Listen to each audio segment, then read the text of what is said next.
K2 Spice. Has anyone tried this? JWH got banned years ago because it binds to the cannabinoid receptors of the brain, so now all the new shit they're selling is far different. The original was K2 Gold, but now you've got other shit that is far more dangerous like Diablo, which is being marketed as herbal incense to circumvent federal analog laws. Seems to be mainly M, D, M, B, 4E, A, Pinnacle or 4F, M, D, M, B, Binaka. They change the cannabinoid they use all the time. Seriously though dude, just know, these chems are just bad. Period. They aren't safe, in my opinion aren't fun either. Just get some weed. Is there any reason you can't smoke weed? Drug testing? Those are the cannabinoids most recently used. He is clearly talking about the original stuff, either the CP or JWH chemicals. I am pretty sure the original stuff was a drug called CP numbers. Don't know what numbers, but no, it started with CP. There was also stuff called skunk and spice which had it as well. The original K2 was JWH. And has nothing to do with the original spice as far as I remember. Spice Gold was the shit in fucking, what, 2009. We got some before the day of the ban, not the sync and focused bans but the one where they targeted BZP and party pills mostly. But Spice fell under that. And I suspect it contained CP 47,497 which was in the ban as it is pretty much a THC analog. Why we suspected this at the time was because of the duration, 8 hours, and the munchies. We hallucinated, lol. This was at a time where the idea of illegal, smokable high was kinda laughable like the smoking banana skin shit. As ban after ban came in, the chemicals became more and more unlike THC, a shift in focus toward modifying chemicals to circumvent the bans rather than trying to mimic cannabis. The chemicals used today are Pinnaca and Fubinica derivatives usually, with weird fucky dopamine effects on sleep, appetite, and inducing the withdrawal-like state. Toxicity is high, particularly to kidneys.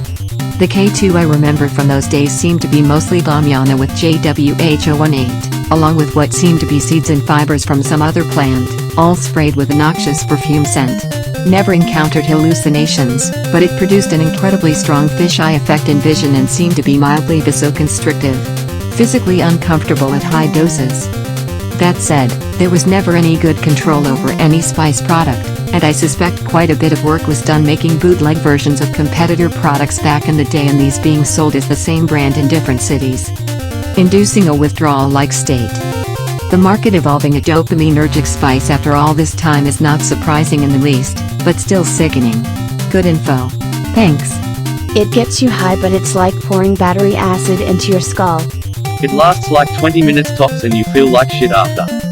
They take random spices and spray them with something, let it dry and pack it up.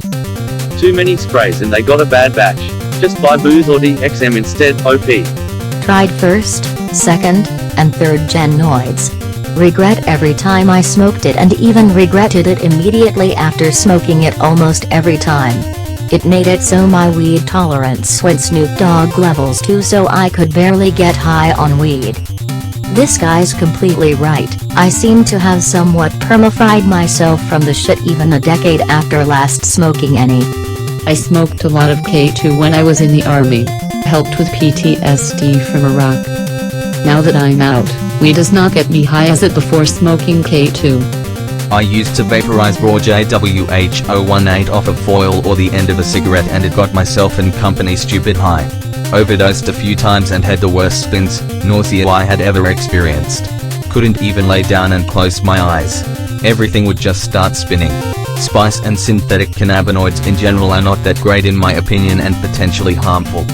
My mate tried fake weed and said he got super stoned off one little joint. Then he said that he could not get high at all after he tried it.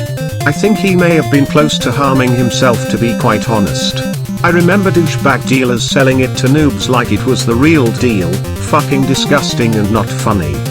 I got 25 IABOME instead of $200 worth of LSD.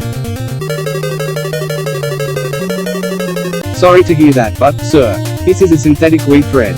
Yeah, around 2009 to 2010, me and my friends found it before it got popular. We tried it a few times but we mostly just stuck with weed. The earlier shit just felt like a harder version of weed and a pipe shop sold them near me. Me and my friends got this shit I don't even remember and the guy would give us free samples. It was alright, we just felt high, the guy was super chill, and let us smoke in the store, and try out bongs and shit. It was a magical time. Everyone had keyboard phones and everyone could get high on a spice bowl and play Modern Warfare on the 360. I still remember that shit vanished off shelves and replaced with shit like Diablo. I got a bad vibe off it and I got a rash off smoking it and we just stuck with normal weed so I never got a panic attack freak out high. I tried the newer noids taking small baby hits and I didn't like it. I stayed the fuck away from it mostly but it was really cool at the time just people getting legal highs. My friend lived close to that shop and kept smoking that spice shit. The guy kept getting robbed and shut down his shop. My friend bought the last of his spice stash privately and I watched him hand one of the last bags of legal spice to my friend.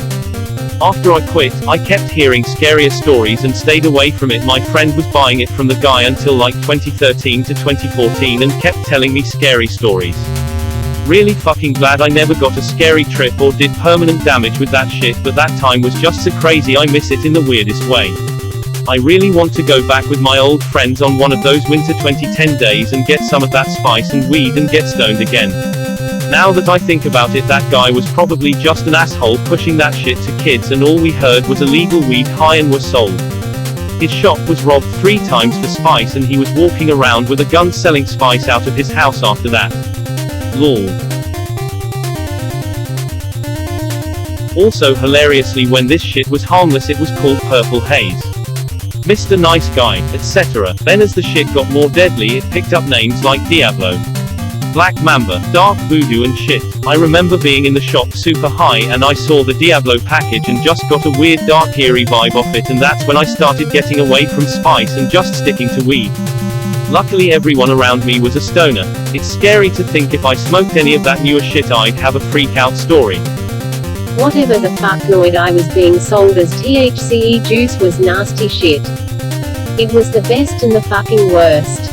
I had a seizure/break from reality where I got into a fight with someone I was convinced had a cloaking device. Broke the laundry door and my toe kicking it. Then came to wailing on the tile floor. Busted my hands up pretty bad and I still have chip you can feel in my elbow. Invisible motherfucker must have gotten a good shot to cause my front tooth had a root fracture and twisted in the socket. Full disclosure, I had been up for 2 days on meth prior, but regardless the stuff was fucked up and had nasty withdrawals. Actually, had 2 seizure/hallucination incidents that was just the most serious. Part of me still misses the shit too. Good batches were like the perfect spot between weed and opiates.